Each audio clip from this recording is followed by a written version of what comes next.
নির্বাচনটাকে বানচাল করার জন্য অনেকেই চেষ্টা করতেছে, নির্বাচন পিছিয়ে যাওয়ার জন্য চেষ্টা করতেছে।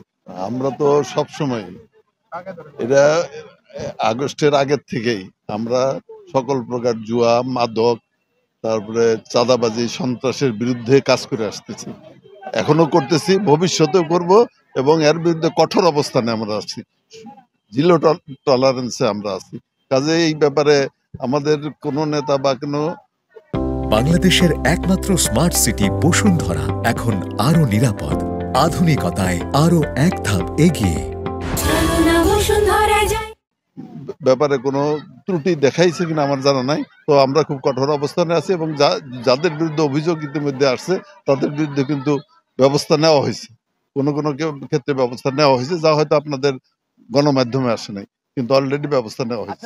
নির্বাচনটাকে বানচাল করার জন্য অনেকেই চেষ্টা করতেছে, নির্বাচন পিছিয়ে যাওয়ার জন্য চেষ্টা করতেছে, কিন্তু আপনাদের মনে রাখতে হবে একটি নির্বাচন তো সরকারি যে দেশকে একটি সুশৃঙ্খল অবস্থায় নিয়ে আসতে পারে। নির্বাচন ছাড়া এই দেশের অবস্থান আজকে খারাপের দিকেই যাবে। কাজেই যারাই চক্রান্ত করুক, ষড়যন্ত্র করুক না কেন, এই বাংলাদেশের মানুষ অত্যন্ত সচেতন।